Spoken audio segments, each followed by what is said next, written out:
है दोस्तों, हम लोग अभी हमारे करियर गाइडेंस के सीरीज के तीसरे वीडियो में आज मिल रहे हैं। मैं हूँ सीए समीर तोतले, तोतलेस कॉमर्स एकेडमी से। और पिछले दोनों वीडियोस के बाद काफ़ी सारे सवाल मुझ तक आए। उन सवालों के ऊपर से जो मैक्सिमम सवाल थे, ये एक मेन उसमें आया कि सर स्ट्रीम कौन सी सिलेक्ट करें, साइंस या कॉमर्स। तो अब ये कैसे डिसाइड करें कि आपने साइंस में जाना चाहिए या कॉमर्स में जाना चाहिए। सी, पहला तो पॉइंट आज तक क्या होता था कि बेटा अच्छे परसेंट है, 95 के ऊपर है तो तू साइंस चले जा, थोड़े से कम है तो तू कॉमर्स चले जा, एकदम कम है तो भाई तू आर्ट्स कर ले। ये जो सिलेक्शन क्राइटेरिया था वो एकदम गलत है। सी, अच्छे परसेंट वाले बंदे ने साइंस में ही जाना चाहिए ऐसा कोई नियम नहीं है। अच्छे परसेंट वाला बंदा कॉमर्स भी जा सकता है, इवन आर्ट्स भी जा सकता है। उसे आगे क्या करना है इसके ऊपर स्ट्रीम डिसाइड हो, ना कि सब परसेंटेज के ऊपर। और लेट मी टेल यू, मैं 10th के आगे के बच्चों को पढ़ाता हूँ, मैं 11 से आगे कॉमर्स के बच्चों को पढ़ाता हूँ। और एक बात अभी ये मेरे पिछले 16 साल के एक्सपीरियंस से बोल दूँ कि 10वीं तक के मार्क्स ये डिसाइड नहीं करते कि आपका बच्चा कौन से करियर में कितना सक्सेसफुल होगा। ओके, तो 10th marks will not decide the level of success of your kid. तो इसको स्ट्रीम डिसाइड करने के लिए यूज गलती से भी ना करें। तो पहला ये ना करें। दूसरा एक और क्राइटेरिया होता है कि भाई घर में सब साइंस वाले हैं तो साइंस चले जा, घर में सब कॉमर्स वाले हैं तो कॉमर्स में चले जा। या तो पहचान वाले बहुत सारे लोग साइंस में जा रहे हैं, मेरे बहुत सारे दोस्त कॉमर्स में जा रहे हैं तो मैं साइंस या कॉमर्स चले गया। तो ये भी किसी को देख के या कोई कर रहा है इसलिए मैंने करना, ये गलत क्राइटेरिया है। This is also wrong strategy या रॉन्ग डिसीजन कि कोई कर रहा है तो मैं करूँ। हर एक को जो एप्लीकेबल है वो मुझे एप्लीकेबल होगा ये ज़रूरी नहीं है। I am a different person, ये आपने सोचना है। पेरेंट्स ने भी याद रखना है, हर बच्चा अलग है। तो आप अपने बच्चे के हिसाब से स्ट्रीम डिसाइड करें, ना कि उसके दोस्त या ना कि आपके रिलेटिव्स या घर वालों के हिसाब से। तो ये सेकंड क्राइटेरिया भी गलत है। तीसरा क्राइटेरिया बच्चे क्या करते हैं या पेरेंट्स क्या करते हैं, तो क्लासेस के टीचर्स के पास जाके पूछते हैं कि साइंस के टीचर के पास जाके आप पूछेंगे कि मैं साइंस करूं या कॉमर्स करूं, तो ऑब्वियस है साइंस के टीचर ने साइंस ही बताना है, बराबर। और अगर आप कॉमर्स के टीचर के पास गए पूछने को साइंस करूं कि कॉमर्स करूं, तो कॉमर्स का टीचर ऑब्वियसली कॉमर्स का ही गुणगान करेगा, कॉमर्स का ही बखान करेगा। घोड़ा घास से दोस्ती करेगा तो खाएगा क्या। तो हमको तो यानी टीचर्स को तो करियर अपने अपने फील्ड में ही बताने हैं। तो और बच्चे को तो 10 साल से हम टीचर्स जो कॉमर्स या साइंस के 10th के बाद के टीचर्स है, ये पहले 10 साल से तो बच्चे को पहचानते नहीं। तो एक दिन में हम ज्योतिष थोड़ी बन गए कि हम बता देंगे बेटा तू साइंस में करियर कर लेगा या तू कॉमर्स में करियर कर लेगा, तथास्तु, और आप बना लेंगे करियर वैसा। तो क्लासेस क्या बोलते हैं इस पे भी कॉल नहीं लेना है। तो आपको फिर अब कॉल क्या बेसिस पे लेना है, मैं साइंस करूं या कॉमर्स करूं। तो सबसे इंपॉर्टेंट आप अपना करियर डिसाइड कर लो।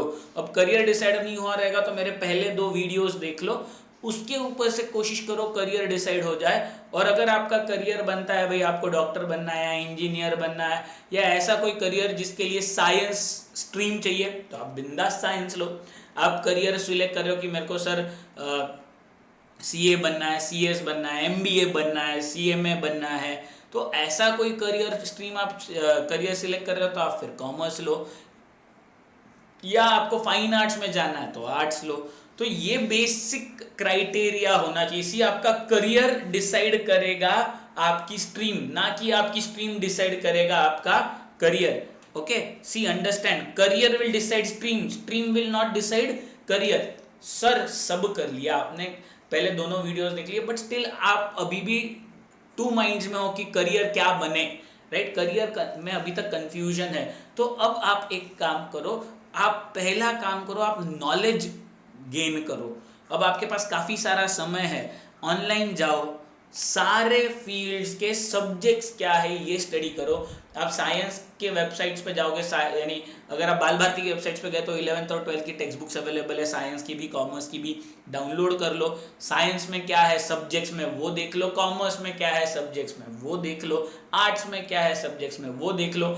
आपको इनमें से कौन से सब्जेक्ट में इंटरेस्ट कितना है, आप उसमें आगे करियर कर सकोगे क्या, ये अगर आपको लगता है तो वो स्ट्रीम सिलेक्ट करो, या तो ये करो। दूसरा एक कर सकते हो आप कि आप ऑनलाइन कोर्सेज जो है सीए के, जो वेबसाइट्स है, जैसे सीए करना है तो सीए का इंस्टीट्यूट का वेबसाइट है, सीएस करना है तो सीएस की इंस्टीट्यूट का वेबसाइट है, इंजीनियरिंग करना है तो इंजीनियरिंग रिलेटेड जितने भी कॉलेजेस है या आईआईटीज है इनके वेबसाइट्स है, आपको डॉक्टर बनना है तो उनके रिलेटेड जो वेबसाइट्स है, इन वेबसाइट्स पे जाओ, इन कोर्सेज का डेटा कलेक्ट करो और ये डेटा को एनालाइज करो। ओके, और फिर सोचो कि आपको करना क्या है। ओके, फिर अगर आपको लगता है आपको बायो में या केमिस्ट्री में इंटरेस्ट आ रहा है तो आप साइंस में जाओ, अगर आपको लग रहा है आपको अकाउंट्स में या मैथ्स में या बिजनेस में इंटरेस्ट आ रहा है तो आप कॉमर्स में जाओ, या तो फिर आर्ट्स में जाओ। ये आपका बेसिस होना चाहिए सिलेक्ट करने का, आप साइंस जाएंगे या कॉमर्स की स्ट्रीम में जाएंगे या आर्ट्स की स्ट्रीम में जाएंगे। ओके, तो decision should be made on the basis of data collected, knowledge collected।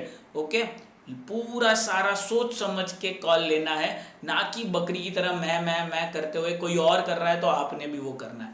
नहीं, do not imitate others, do not follow others, do not follow the marks you have got. ये कोई criteria नहीं है आपकी stream decide करने का। Okay, सी मैं मेरी खुद की स्टोरी बोलता हूँ। मुझे मैकेनिकल इंजीनियर बनना था, मेरे पापा का सपना था मैं सीए बनूं क्योंकि उनको बनना था, लेकिन बिकॉज ऑफ फाइनेंशियल इश्यूज वो सीए नहीं बन पाए। 10वीं तक, रादर 10वीं के रिजल्ट तक मेरा मैकेनिकल इंजीनियर बनना फिक्स था। मैं मेरे अंकल्स के साथ बैठा, मेरे अंकल सारे इंजीनियर्स हैं, सारों ने मुझे इंजीनियरिंग में लगने वाली मेहनत, उसके बाद सी आई कम फ्रॉम ओपन कैटेगरी, तो ओपन कैटेगरी के लिए कि सीट्स के रिस्ट्रिक्शंस और फिर आगे जॉब अपॉर्चुनिटीज सब मुझे समझाया। समझो, हाँ, मुझे ये नहीं बताया कि तू इंजीनियरिंग कर मत, इंजीनियरिंग को पढ़ना है तो उसमें लगने वाले जितने भी भाई क्राइटेरियाज थे, जितने ओपन के लिए इशू यानी ओपन कैटेगरी के लिए जितना उन सीट्स मिलते थे वो मुझे बताए। फिर ये बताया कि अब करियर कैसा है, करियर में ग्रोथ कितनी है, क्या है, ये सब बताया। तो ये सब देख के मुझे एक बात तो प्रैक्टिकली समझ गई कि मेरे लिए सीए ज़्यादा अच्छा था कंपेयर टू इंजीनियरिंग। तो मैंने इंजीनियरिंग नहीं किया, आई बिकेम अ सीए। तो ये डिसीजन मेकिंग क्राइटेरिया होना चाहिए कि प्रैक्टिकली आगे क्या यूजफुल होने वाला है।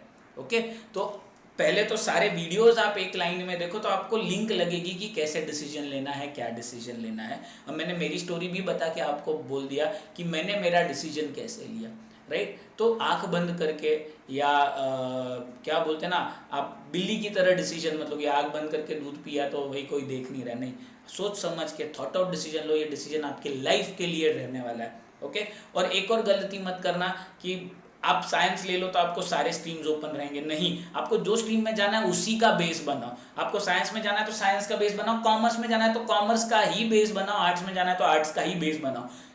कॉमर्स में करियर करना है तो साइंस का बेस बना के कोई भी यूज नहीं है, आर्ट्स में जाना है तो साइंस का बेस बना के कोई भी यूज नहीं है। ये बात पक्की दिमाग में रखो। तो ये सारी बातें आपको ध्यान में रखनी है। आपके और भी कोई सवाल होंगे तो आप मुझे बिंदास व्हाट्सएप करो, मैं आपके इन सवालों के ऊपर भी जमेगा वैसे वीडियोस बना के ये चैनल पे डालता रहूँगा। अगर आपको ये वीडियोस यूजफुल लगे तो आप ये वीडियोस अपने दोस्तों के साथ शेयर कर सकते हो। ओके, और make a good career, career आपको खुश रखे, आप हैप्पी रहो, सेटिस्फैक्शन मिले, ऐसा करियर चूज करो, ऐसी स्ट्रीम चूज करो जिसमें आपका इंटरेस्ट डेवलप हो। ओके, तो best of luck, have a good day.